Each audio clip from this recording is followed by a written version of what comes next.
Pertanyaan selanjutnya adalah prestasi apa yang telah kita capai selama ini?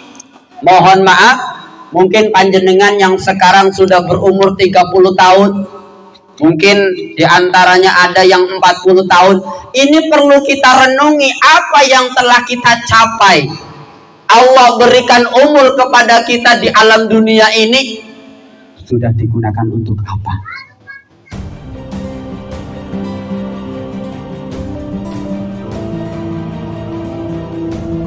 Orang yang terbaik di sisi Allah adalah kun ma'allah. Saapi-api wong iku adalah wong yang orang yang bisa langsung bersama dengan Allah, orang yang selalu dengan Allah. Ini adalah orang yang terbaik. Selalu. Kata selalu itu sangat susah. Selalu bersama Allah. Dan kita buru-buru. Artinya apa? Minimal kalau kita tidak bisa bersama Allah, minimal kita bersama orang-orang yang selalu bersama dengan Gusti Allah. Siapakah itu? Mereka orang-orang yang soleh, mereka ahli zikri, wong-wong sing podo zikir, orang-orang yang selalu eling karo Gusti Allah Ta'ala. Nah, maka dikemas dengan Lailatul Ijtima. Yang pertama, kita satu bisa berzikir kepada Allah Ta'ala, mungkin mohon maaf dengan segala hormat, kayak Kang Ustadz Tio, Kang Ustadz Matin, Kang Ustadz Adi, ini ahli-ahli zikir. Ketika di rumah mungkin yang dilaksanakan zikir.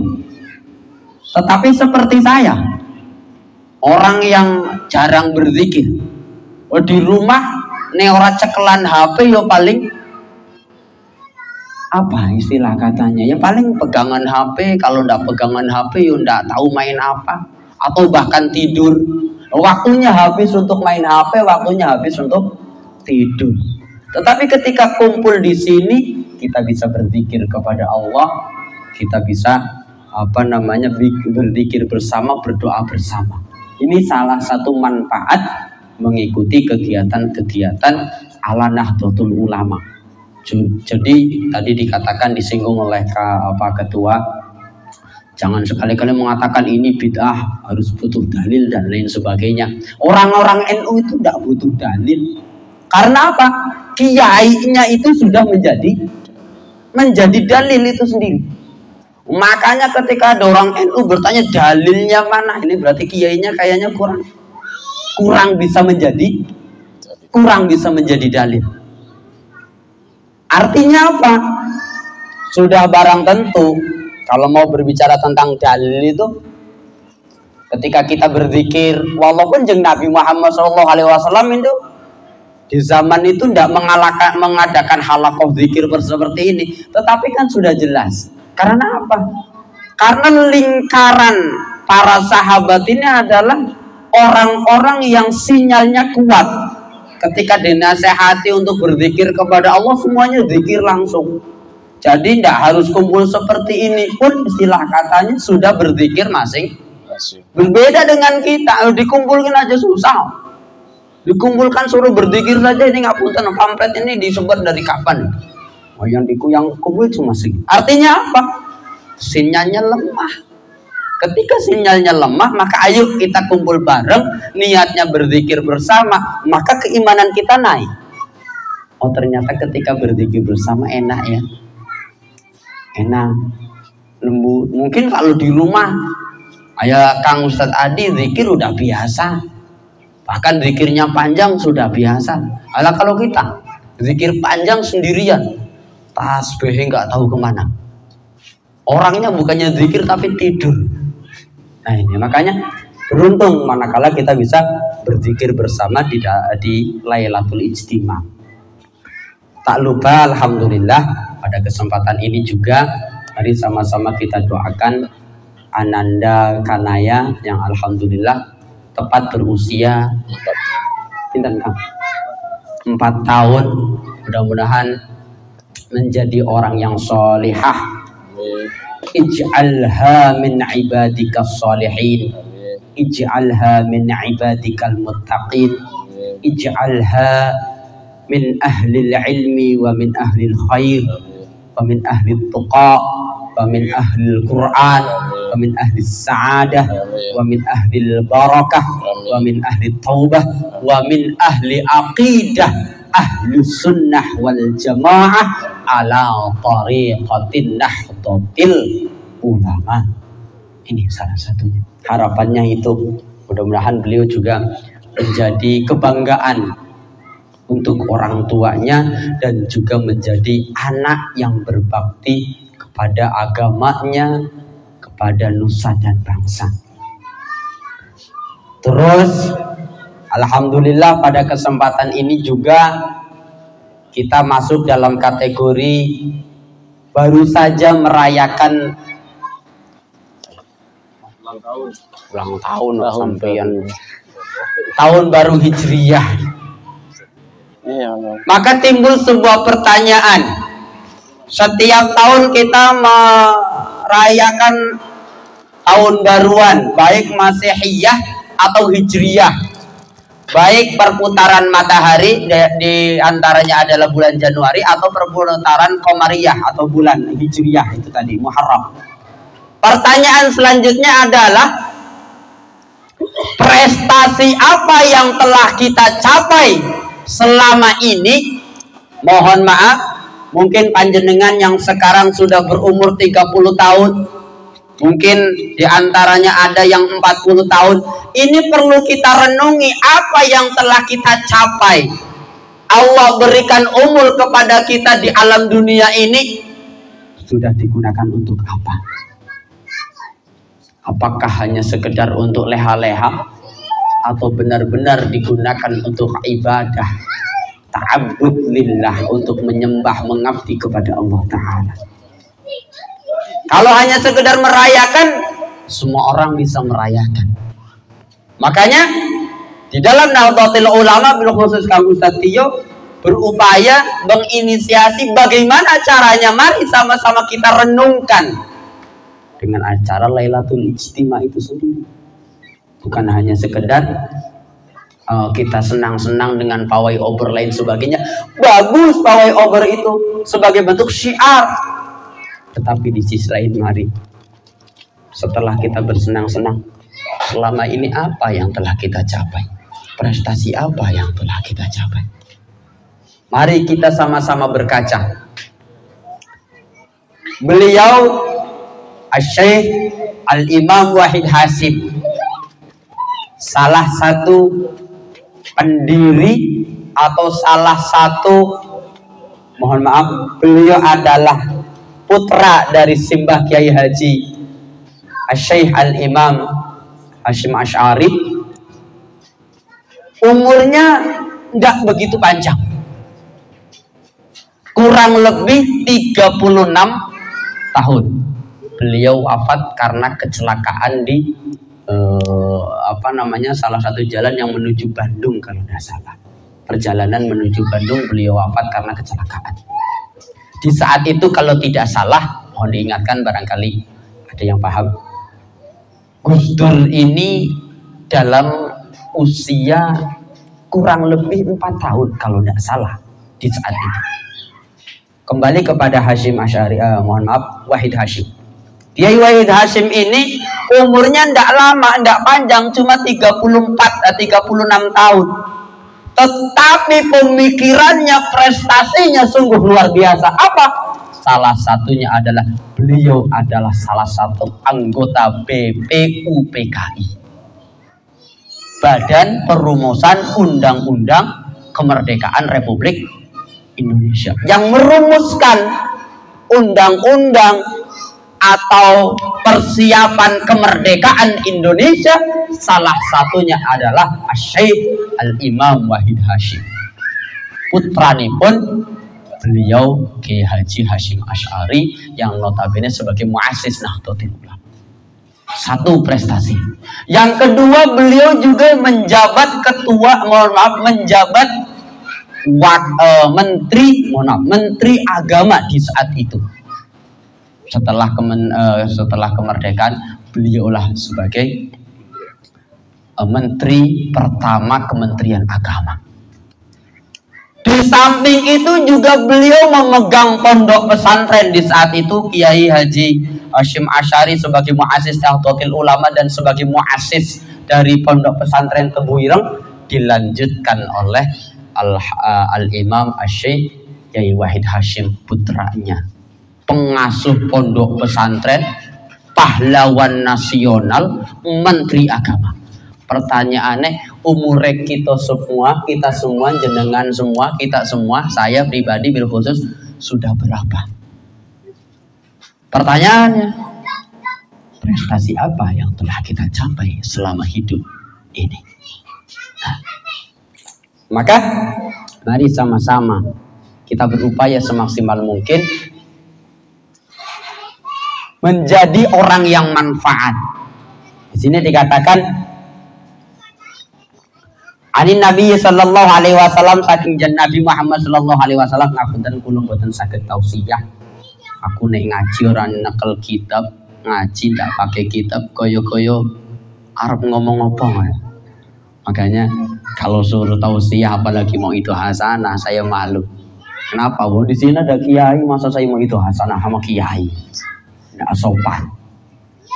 Artinya begini. Anin Nabi sallallahu alaihi wasallam, saking jeung Nabi Muhammad sallallahu alaihi wasallam, annahu taman satuhun jeung Nabi qala dawuh. Ini sudah saya jelaskan waktu kalau tidak salah ketika saya membaca khutbah di As-Sulba. Mungkin panjenengan yang pernah hadir ini saya baca lagi.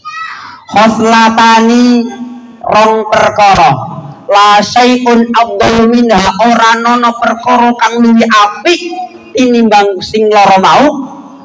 Sing pertama apa? Al-iman. Yang pertama adalah iman kepada Allah. Iman, dimana bahwa iman itu apa sih? Iman itu percaya. Makanya ketika kanjeng Nabi Muhammad sallallahu alaihi wasallam ditanya oleh Jibril, "Ma huwal iman?" Apa iku iman? Al-imanu antu'minu billah wa malaikah wa kutubih wa rusulih ilal akhir. Dijawab, iman itu adalah iman kepada Allah, iman kepada malaikat, iman kepada kutub, kitab-kitab Allah, para rasul-rasul Allah, sampai terakhir yang keenam. Nah, itu iman. Yang kedua, naf'ulil muslimin. Minimal ini. Naf'ulil muslimin. Manfaati lil muslimina kadwi wong Islam kabeh. Artinya apa? Kita hidup harus menjadi orang yang manfaat. Manfaatnya dengan apa? Bil maqal, dengan ucapan, dengan mau'idhah, dengan nasihat bagi mereka, bagi kita yang mempunyai ilmu, memberikan nasihat, memberikan mau'idhah, memberikan tausiah. Lisannya digunakan untuk memberikan mau'idhah kepada orang lain. Ini salah satunya. Makanya bersyukur di dalam Nahdlatul Ulama banyak para masyayikh, para kiai-kiai yang manfaat makal dengan kalimat-kalimatnya, dengan nasihat-nasihatnya. Walaupun sekarang nasihatnya berbentuk tulisan, seperti bikin pamflet di tulisan. Itu hakikatnya adalah bil makal. Dibikin story, dibikin apa? Story bahasa ininya status. Biasanya kan ketika ada pamflet, ada tulisannya, itu hakikatnya adalah dengan makol, dengan kalimah-kalimah ditulis dengan dibikin pamflet sedemikian rupa agar mereka lalu dipasang di status agar mereka itu pada membaca. Nah, kita harus menjadi manusia yang manfaat. Yang pertama bil makol, nasihat naik yang baik. Jangan sekali-kali kita ngapunten, sekali-kali ngobrol yang diomongin ngapunten malah menghibah atau bahkan memfitnah atau bahkan memprovokasi. Lah ini hati-hati. Maka dengan mau'idhah hasanah, dengan nasihat. Kalau nggak bisa memberikan mau'idhah hasanah, diem. Kalau sekiranya daripada ngomong ngecaprak kemana-mana, diem. Syukur-syukur bisa berzikir, monggo berzikir.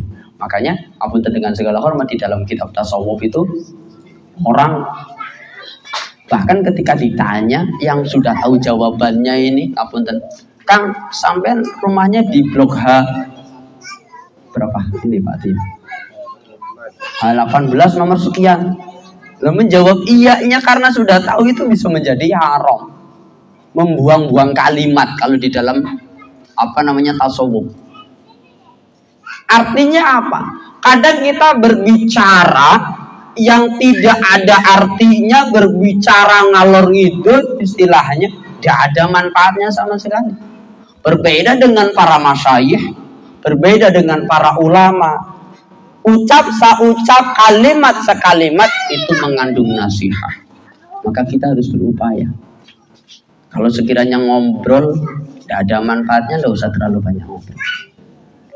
Jadilah lisan ini bagaimana caranya? Lisan yang terbaik adalah lisan yang selalu berzikir kepada Gusti Allah, atau lisan yang selalu memberikan nasihat bil maqal, manfaat bil maqal.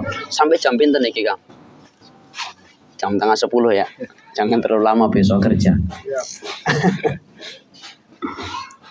Yang kedua, aubil jah, kelawan pangkat. Nah, ini atau dengan jabatan. Yang mempunyai jabatan, satu contoh Pak RT. Nah, ini kan jabatan. Maka manfaatlah dengan jabatannya. Berikan kebijakan-kebijakan yang baik. Berikan kebijakan-kebijakan yang baik, yang benar, yang manfaat untuk sesama. Nah, ini manfaat dengan pangkatnya, jabatannya. Jadi presiden, boleh sampai daftar jadi presiden. Harapannya apa? Harapannya agar kita menjadi manfaat dengan apa? Dengan kebijaksanaan. Bukan karena mencari pangkat dan jabatan, tetapi tujuan utamanya adalah berupaya membuat kebijakan-kebijakan yang manfaat untuk rakyatnya. Ini namanya himmah. Kalau ada orang berambisi naik pengen jadi lurah, bukan berarti karena ngalap bengkok, bukan. Contoh, tapi akeh-akeh ya kaya ngono. Kebanyakan seperti itu ya. Wah, aku pengen jadi lurah. Kenapa? Wah, Karang Raharja bengkoknya banyak. Makanya gimana caranya mengeluarkan uang banyak supaya mendapatkan bengkok. Nah, bahkan sampai sekarang lagi di MK, gimana caranya menjadi 9? Oh, itu orang rebutan bengkok. Rebutan apa? Tetapi ketika orang itu sudah dibekali dengan keimanan, dibekali dengan ketakwaan, bagaimana caranya? Nggak usah lama-lama atau bahkan sebentar, tetapi manfaat yang dicari adalah kemanfaatannya. Lah saya iki dadi lurah 30 tahun tapi ora ono manfaatnya, ya untuk apa? Bahasa kasarnya begitu. Tetapi dadi lurah ya cuma 2 tahun tapi manfaat, bisa membangun ini, kebijakannya bisa dirasakan oleh rakyatnya. Ini luar biasa manfaatnya yang dicari. Biljah dengan pangkat jabatan dan lain sebagainya, kekuasaan dengan kekuasaannya. Yang kedua, aubil mal, atau dengan hartanya. Aku nggak iso ngomong, saya nggak punya ilmu, tapi saya punya banyak harta. Mereka yang butuhkan harta, wah ini kegiatan nopo Lailatul Ijtima dibantu. Satu contoh, dibantu itu Lailatul Ijtima. Oh, atau ada kegiatan ini mau bangun gedung MWC. Wah, ini saya punya banyak dana, alhamdulillah. Ayo kita bareng-bareng membangun gedung MWC sebagai rumah kita. Satu contoh. Bilmal, manfaat dengan hartanya. Atau ini bulan Muharram, manfaat dengan hartanya bisa menyantuni anak yatim. Nah, ini manfaat dengan hartanya. Kita bisa manfaat dengan apa yang kita punya. Aku wong bodoh, nggak iso apa-apa. Yo, dengan tenaganya lah. Aku nggak punya tenaga, menang. Nggak usah terlalu banyak cangkem. Doakan. Masih banyak cara menjadi orang yang manfaat. Bil badan. Nah ini bil badan. Tadi yang pertama bil makol. Aku bagaimana mau ngomong, aku nggak bisa ngomong karena orang bodoh. Atau bil jauh, saya rakyat jelata. Satu contoh. Bil mal, boro-boro aku miskin. Contoh. bil badan. Alhamdulillah diparingi badan yang sehat, maka ketika apa-apa ada orang butuh bantuan maka dibantu dengan tenaga. Ternyata orangnya sakit-sakitan, ya minimal mendoakan. Masih bisa menjadi orang yang manfaat. Loh saya ini mohon maaf ngapunten dengan segala hormat. Nasihat enggak. Mal, hartanya enggak keluar. Pangkat enggak.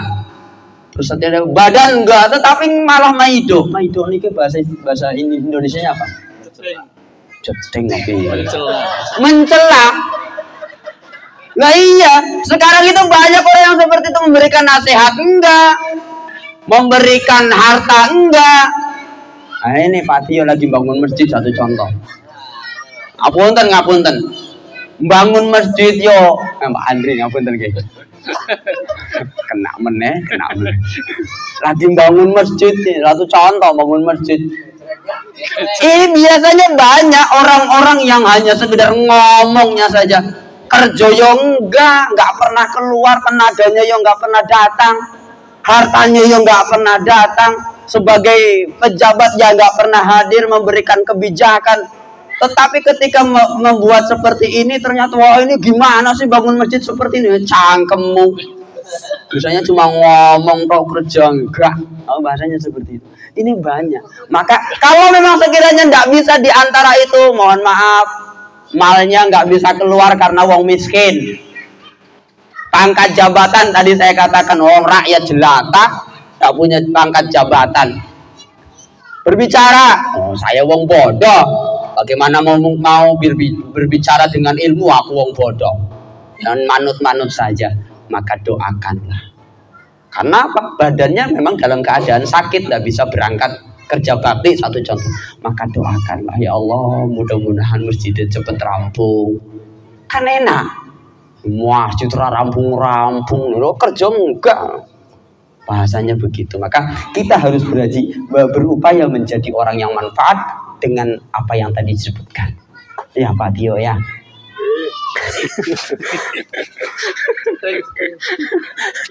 Kenapa?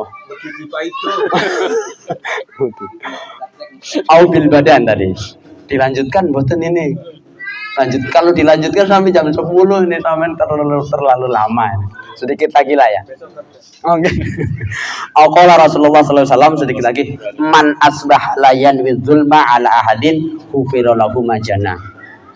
Ini sedikit menyambung Lailatul Ijtima, sedikit menyambung tadi tahun baru. Mari sama-sama mudah-mudahan di tahun baru ini ya kita niatlah asbahala yanwi dzulma, kita niat di tahun ini tidak akan pernah menzalimi seseorang. Ala ahadin hufira lahu majana, barang siapa yang niat tidak mau menzalimi seseorang, tidak ingin menzalimi seseorang, hufira lahu majana, maka ia diampuni dosanya oleh Gusti Allah. Walaupun di sini bahasanya adalah pagi-pagi, ini lebih spesifik. Man asbaha layanwi, man utawi sopon wong asbaha kang esuk-esuk layanwi ora niat zulma ala ahadin, dolimi wong siji, hufira lahu majana, maka orang tersebut akan diampuni seluruh dosanya, dosa yang telah berlalu atau bahkan dosa yang akan datang. Maka di tahun ini mari sama-sama kita niat, mudah-mudahan kita menjadi orang yang manfaat. Jangan sampai kita niat, jangan sampai kita, ya minimal kita mempunyai keniatan tidak ingin menzalimi seseorang, siapapun orangnya, baik itu muslim maupun non muslim, tetap kita niat berupaya untuk menjadi orang yang manfaat. Hanya itu yang dapat saya sampaikan. Wallahu a'lam bishawab, wallahul muwaffiq ila aqwamit thoriq. Assalamualaikum warahmatullahi wabarakatuh.